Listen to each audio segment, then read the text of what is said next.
warahmatullahi wabarakatuh. Di sini saya akan memperkenalkan dari kelompok 3. Nama saya Benista Rabi. Nama saya Alif Ramadan Idris.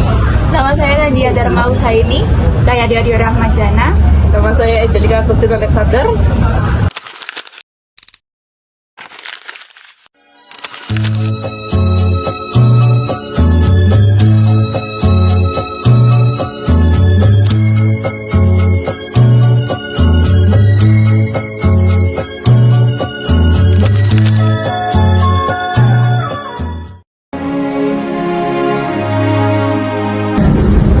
Latar belakang masalah ini bertujuan untuk mengetahui berbagai jenis bahasa.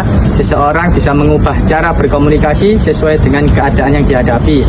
Pemilihan jenis bahasa yang sesuai menunjukkan kemampuan berbahasa yang baik dan membantu dalam mencapai komunikasi yang efektif tanpa menyakiti perasaan orang lain. Dalam proses belajar bahasa Indonesia, sangat penting bagi siswa untuk memahami tipe-tipe bahasa yang diajarkan agar mereka dapat berpikir kritis dalam memilih untuk bahasa yang sesuai dengan berbagai situasi. Tujuan makalah ini ditujukan untuk yang pertama, mendeskripsikan penggunaan ragam bahasa Indonesia dalam komunikasi formal dan non-formal, serta faktor-faktor yang mempengaruhinya.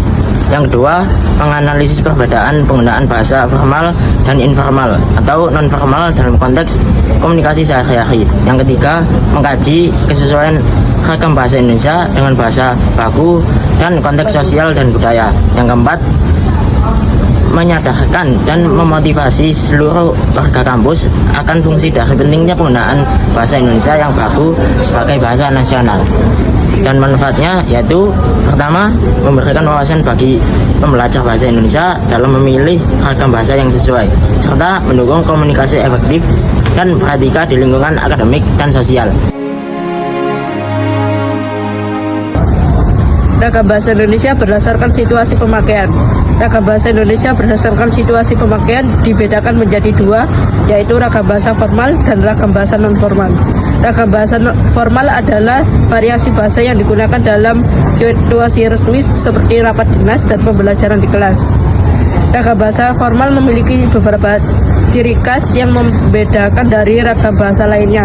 Ciri-ciri tersebut antara lain adalah penggunaan tata bahasa yang sesuai dengan kaidah ejaan yang disempurnakan IYD, struktur kalimat yang jelas, logis, dan sistematis, serta penggunaan kata-kata baku yang mengandung unsur percakapan sehari-hari. Contoh lain dalam situasi komunikasi formal dapat ditemukan dalam berbagai konteks seperti 1. Rapat dinas, 2. Seminar akademik, 3. Surat resmi.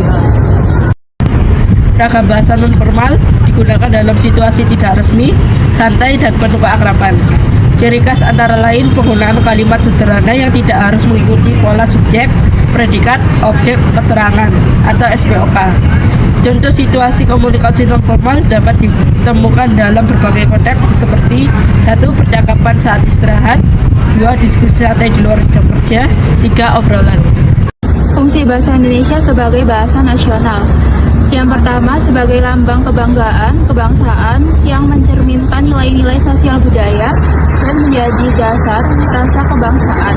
Yang kedua, berperan sebagai lambang identitas nasional yang menjadi pembeda bangsa. Yang ketiga, berfungsi sebagai alat perhubungan antar warga negara, antar daerah, dan juga antar budaya. Yang keempat, bahasa Indonesia adalah menjadi pemersatu bangsa di berbagai suku, budaya, bahasa di Nusantara tanpa menghilangkan identitas dan juga kesukuan masing-masing. Fungsi bahasa Indonesia sebagai bahasa negara. Yang pertama, bahasa Indonesia digunakan sebagai bahasa utama dalam komunikasi resmi antara pejabat negara, baik dalam rapat pemerintahan maupun diplomatik. Yang kedua, sebagai bahasa pengantar di seluruh sistem pendidikan, mulai dari tingkat dasar hingga perguruan tinggi. Ketiga, bahasa Indonesia digunakan sebagai bahasa utama dalam bidang hukum untuk menyusun peraturan perundang-undangan, keputusan pengadilan, dan juga dokumen hukum lainnya. Yang keempat, bahasa Indonesia juga digunakan sebagai dalam komunikasi resmi dan juga media massa. Yang kelima, bahasa Indonesia bukan hanya bahasa negara, tetapi juga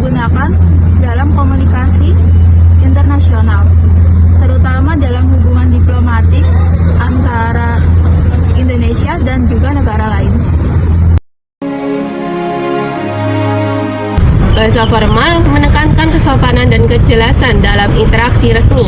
Sedangkan bahasa non-formal menciptakan kedekatan sosial. Kemampuan memilih ragam bahasa sesuai konteks mencerminkan kecakapan sosial dan kultural yang sangat penting dalam komunikasi efektif di Indonesia.